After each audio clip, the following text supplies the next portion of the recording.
when the signing was first announced, people were like, oh, the Patriots are probably out on DeAndre Hopkins. There were immediate reports that they were not. It was a little hard to take at face value.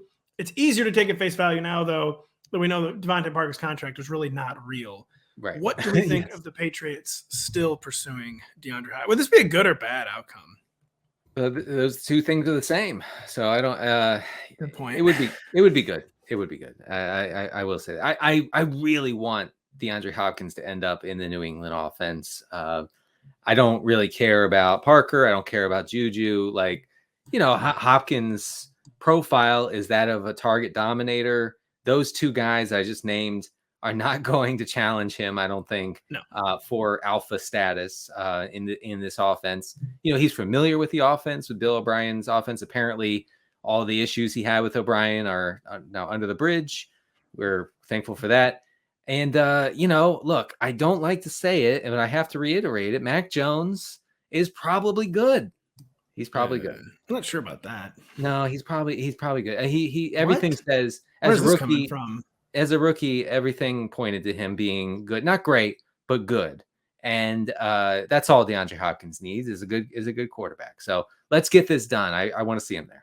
So you think July 3rd, you think it might be one of the lower listenership episodes of the year? You can just slip in that Mac Jones is good. I've said this. I said it 2 weeks ago with you and Kyle. I said, guys, I really hate to report this. I take zero pleasure. But he's probably good. And you can't look at last year. You have to throw last year out completely. And even last year, it's not like the efficiency numbers were that bad. The yards per attempt did dip under 7, and there was only 7.3 as a rookie. Kind of amongst the boomer efficiency metrics, you have to have a yards per attempt over 7. Right. 6.8 is like not unforgivable. That can happen in the kind of year that like Mac Jones had last year. And I do think Mac Jones was maybe already at his ceiling as a rookie.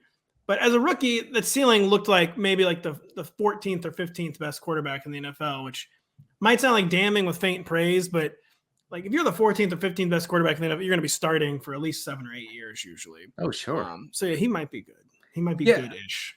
No, he's a system guy. Okay. Like he needs the system to work for him. He needs it to be easy. He doesn't have much arm strength. Like his throws to the boundary are the kind that you just hold your breath and say, oh God, it's a pick six. It's a pick six. Oh God.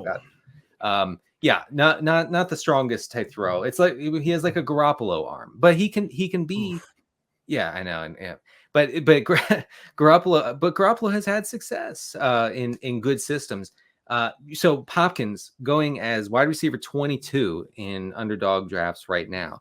I think you have to take if you think that he's going to New England, you have to take him there because you're basically taking him over the likes of Christian Watson, Jerry Jeudy, Drake London, Mike Williams, and DJ Moore. And I would take Hopkins over all of them, assuming he ends up in New England. Man, there's a lot of names there. Would you take him ahead of Keenan Allen if you knew he was going to be in New England? That is a tough. I left his name out on purpose. How dare you bring Keenan Allen? I'd probably go Allen. Would you take him over Amari Cooper? I think I will. Why is Amari Cooper the wide receiver 18? I don't really understand this one. I don't either. Hopkins for sure. Amari Cooper is one of my Brandon Cooks all-stars where every year, like, oh, he's going to overperform ADP. It's just like, right. It's just inevitable. Wide receiver 18 is just way too low. And wide receiver 17.8. Real happy. Thanks. Back in August, I told you he would be a value, and he was a value by one single spot. I almost want to make like I will eat this tweet type bet that Amari Cooper will not finish in the top 18 at receiver, by the way. Like, what are the sharpest drafters in the world thinking? I think they are thinking he will be like a potential wide receiver 1. Well, they're thinking that like it's going to be like the 2019 Texans offense, and I have my doubts, but we shall see. I do think that is one thing here. It's the Calvin Ridley effect, really, where like you're trying to take a guy's production, in this case Deshaun Watson's production, from 3 or 4 or 5 years ago, and then just copy and paste it, and bang, okay, we're just going to shift all that stuff to 2023, and then we're going to roll with it, and the Browns offense is going to be amazing. That's a big presumption. Speaking of Calvin Ridley, would you do Calvin Ridley or DeAndre Hopkins straight up?